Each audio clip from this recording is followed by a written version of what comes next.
Bismillahirrahmanirrahim. Assalamualaikum warahmatullahi wabarakatuh. Apa kabar teman-teman sekalian? Jumpa lagi bersama saya di channel Ruang Info. Pada video kali ini saya akan memberikan informasi terkait tentang pendapat dari Kemenpan RB mengenai pengangkatan honorer menjadi pegawai P3K. Oleh karena itu, sebelum kita masuk ke pembahasannya, bagi teman-teman yang baru bergabung, silakan untuk subscribe terlebih dahulu. Baik, terima kasih. Berita ini saya ambil dari laman online cnnindonesia.com. Mari kita baca bersama-sama. Kementerian Pendayagunaan Aparatur Negara dan Reformasi Birokrasi atau Kemenpan RB mengungkapkan syarat pegawai honorer bisa naik status menjadi pegawai pemerintah dengan perjanjian kerja atau P3K. Pelaksana tugas Asisten Deputi Manajemen Talenta dan Peningkatan Kapasitas SDM Aparatur Kemenpan RB, Bapak Agus Yudi Wicaksono mengatakan bahwa salah satu syarat adalah pegawai tersebut harus lolos validasi. Nah, ini yang perlu kita garis bawahi teman-teman ya. Syarat pertama yang harus dimiliki adalah teman-teman honorer harus lolos validasi.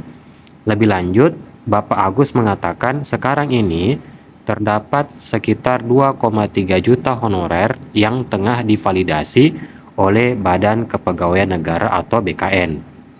Lebih lanjut, jika proses validasi telah rampung, maka mereka akan masuk ke dalam sebuah platform khusus. Jika sudah lolos, dalam hal ini validasi BKN, kita masukkan dalam platform dan nantinya akan kita pantau kinerjanya. Ungkapnya dalam penataan manajemen ASN pasca Undang-Undang ASN di Kemenpan RB, Jakarta Selatan pada hari Senin tanggal 6 bulan 11. Lebih lanjut, jadi mereka-mereka dalam hal ini honorer nanti akan diperingkatkan siapa yang paling terbaik.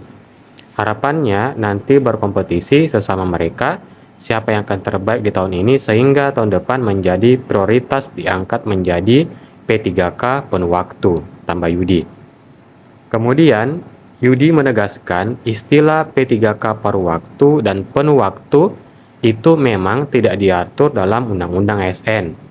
Ketentuan ini akan dirinci dalam Rancangan Peraturan Pemerintah atau RPP tentang manajemen ASN. Jadi berdasarkan kalimat ini, maka kita lihat bahwa definisi dari P3K paruh waktu dan penuh waktu nantinya itu akan diberikan secara lebih lanjut pada Rancangan Peraturan Pemerintah atau RPP tentang manajemen ASN. Kemudian apabila kita kembali ke paragraf sebelumnya ya, di sini berarti jelaslah bahwa teman-teman honorer nantinya itu akan di-rankingkan siapa yang paling baik kinerjanya. Sedangkan dalam hal ini terkait tentang bagaimana penilaian kinerjanya, apakah termasuk tentang kualitas kinerja, masa mengabdi, itu tidak diberikan informasinya. Oleh karena itu nanti semoga kita peroleh informasi yang lengkap nantinya terkait tentang bagaimana mekanisme untuk mendapatkan peringkat yang terbaik, apa saja kriterianya. Kita lanjutkan. Ia mencontohkan ketika pemerintah daerah atau kementerian atau lembaga yang biasa kita singkat KL hanya sanggup memberikan gaji sebesar 600.000 per bulan, maka tenaga kerja tersebut digolongkan sebagai P3K paruh waktu. Namun, Yudi menyarankan bagi teman-teman P3 paruh waktu itu tidak dipekerjakan di kantor dan tidak mengenakan pakaian dinas harian atau PDH. Lebih lanjut, Bapak atau Ibu Kepala Daerah harus bisa memberikan fleksibilitas kepada yang bersangkutan. Dalam hal ini P3K paruh waktu supaya bisa hidup layak, bisa kerja di tempat lain dan bukan di kantor katanya. Kalau yang bersangkutan P3K paruh waktu mengenakan PDH dan digaji Rp600.000, khawatirnya yang bersangkutan itu mencari tambahan penghasilan yang tidak baik di kantor. Entah jadi perantara atau apa, itu tidak yang kami harapkan, tegas Yudi.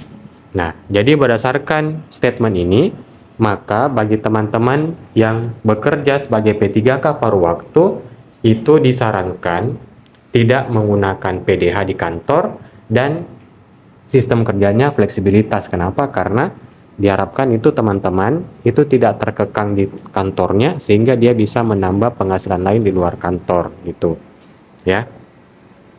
Kemudian Kemenpan RB menekankan 3 poin utama dalam penataan tenaga honorer, yakni tidak ada PHK massal, tidak ada penambahan anggaran yang eksesif, dan tidak ada penurunan penghasilan. Bahkan, pemerintah terbuka untuk menyediakan konsep baru perekrutan P3K. Nah, di sini yang perlu kita garis bawahi yakni kalimat pemerintah terbuka untuk menyediakan konsep baru perekrutan P3K. Oleh karena itu, kita tunggu saja bagaimana mekanisme pada tahun-tahun yang akan datang terkait tentang cara perekrutan tenaga honorer menjadi pegawai P3K. Karena mengingat dalam aturan terbaru bahwa per Desember tahun 2024 maka tidak ada lagi honorer, ya. Kemudian Yudi mengatakan bisa saja di suatu kementerian atau lembaga itu 80% kotanya untuk perekrutan P3K dan sisanya ASN. Namun, rekrutmen P3K menggunakan model pemeringkatan bukan dengan ambang batas nilai. Nah, jadi kedepannya itu insya Allah itu perekrutan P3K nanti berkali-kali ditekankan itu kita tidak akan lagi menggunakan nilai ambang batas nilai atau tes, tetapi menggunakan model pemeringkatan dengan syarat sudah lolos validasi terlebih dahulu oleh BKN. Ya. Baik, kalau begitu sekian informasi yang bisa saya berikan terkait tentang perkembangan teman-teman honorer yang diangkat sebagai pegawai P3K.